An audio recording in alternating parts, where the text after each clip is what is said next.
ఓం శ్రీ విష్ణుదేవాయ నమః. ఈరోజు పద్మపురాణంలోని శ్రీ కృష్ణావతారంలోని పూతనను చంపుట ఇతర సంఘటనల గురించి తెలుసుకుందాము.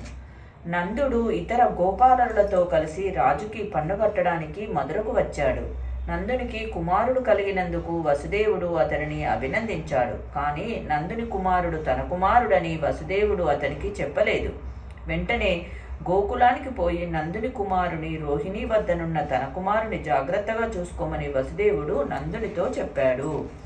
అందరూ గోకులానికి తిరిగి వచ్చారు. ఒకనాటి రాత్రి పూతన కృష్ణునికి పాలివ్వడానికి వచ్చింది. పూతన ఒక రాక్షసి. కృష్ణుని చంపాలని రాగానే పాలతో సహా అతడు పూతన ప్రాణాలను కూడా పీల్చాడు. భయంకరమైన అరుపుతో పూతన కింద పడి చనిపోయింది. ఇంకొకసారి కృష్ణుడు ఒక బండి కింద కూర్చున్నాడు. ఏడుస్తూ కాళ్లతో బండిని తన్నుతున్నాడు. బండి తిరగబడి దానిపైనున్నవన్నీ పగిలిపోయాయి. అంత చిన్న బాలుడు బండిని ఎలా తిరగదోశాడో తెలియక అందరూ ఆశ్చర్యపోయారు. యశోద బండికి పండ్లు, పెరుగు, పువ్వులు అర్పించి ప్రార్థించింది. గర్గుడనే ఋషి గోకులానికి వచ్చి రోహిణి కుమారునికి రాముడని, యశోద కుమారునికి కృష్ణుడని నామకరణం చేశాడు. వారిద్దరూ చాలా అల్లరి చేసేవాడు. యశోద వారి అల్లరికి తట్టుకోలేకపోయింది. కృష్ణుని తాళ్లతో బంధించి రోలుకి కట్టింది. కృష్ణుడు తాళ్లతో రోలుని లాగుతుండగా అతడి రెండు అర్జున వృక్షాల మధ్య ఇరుక్కుపోయింది. రోలును గట్టిగా లాగేసరికి చెట్లు ఫెలఫెలవని విరిగిపోయాయి. ఆ శబ్దానికి అందరూ అక్కడకు చేరారు. కృష్ణుడు చిరునవ్వు నవ్వుతూ అక్కడే కూర్చున్నాడు. తాడుని దామం అంటారు. అందువల్ల కృష్ణునికి దామోదరుడనే పేరు వచ్చింది. ఆ అర్జున వృక్షాలు కిన్నరుల వలె మారి కృష్ణుని స్తుతించి తమ లోకానికి వెళ్లారు.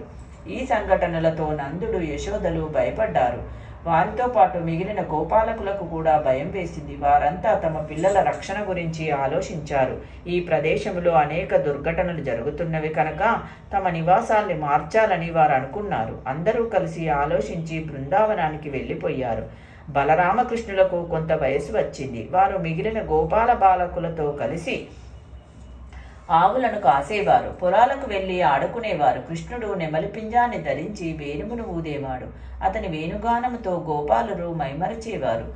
బృందావనము సమీపంలో యమునా నది ఉంది. యమునా నదిలో కాళీయుడని పెద్ద సర్పము తన కుటుంబంతో సహా నివసించేది. దాని వలన ఆ ప్రాంతమంతా విషమయమైంది.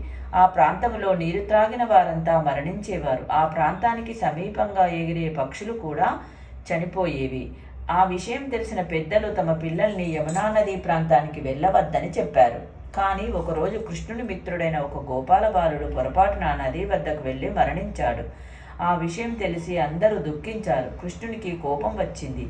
కాళీయుణ్ణి చంపేయాలనుకున్నాడు. యశోదానందులకు చెప్పకుండా కొందరు మిత్రులతో కలిసి బలరామకృష్ణులు యమునా నదిని చేరారు.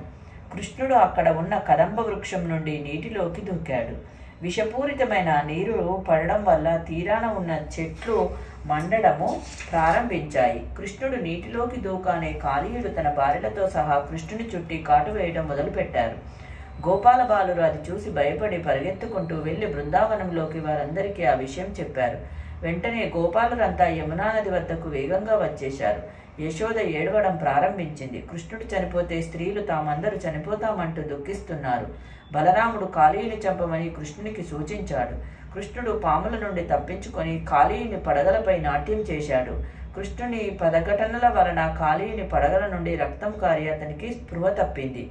కాళీయుని భార్యలు తమ భర్తను కాపాడమని కృష్ణుని వేడుకున్నారు. కాళీయుడు కూడా కృష్ణుని ప్రార్థించాడు. కాళీయుని మిగిలిన వారితో సహా యమునా నదిని విడిచి సముద్రంలోకి పొమ్మని కృష్ణుడు ఆజ్ఞాపించాడు. అప్పుడు కాళీయుడు, దేవా, నేను ఈ యమునా నదిని విడిచిపెడితే గరుత్మంతుడు నన్ను వదిలిపెట్టడు. అతడు వెంటనే నన్ను చంపుతాడు. నాపై నీవే దయ చూపాలని ప్రార్థించాడు. అప్పుడు కృష్ణుడు, కాళీయ, నా పాదముద్రలు నీ పడగలపై పడ్డాయి. ఈ కృష్ణ పాదాల ముద్రలు పడినందువల్ల నిన్ను గరుత్మంతుడు ఏమీ చేయలేడు.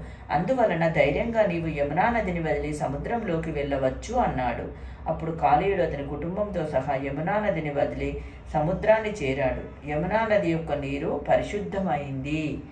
ఓం శ్రీ విష్ణుదేవాయ నమః. రేపటి వీడియోలో ధేనుకాసుర వధ, ప్రలంబాసుర వధ గురించి తెలుసుకుందాము.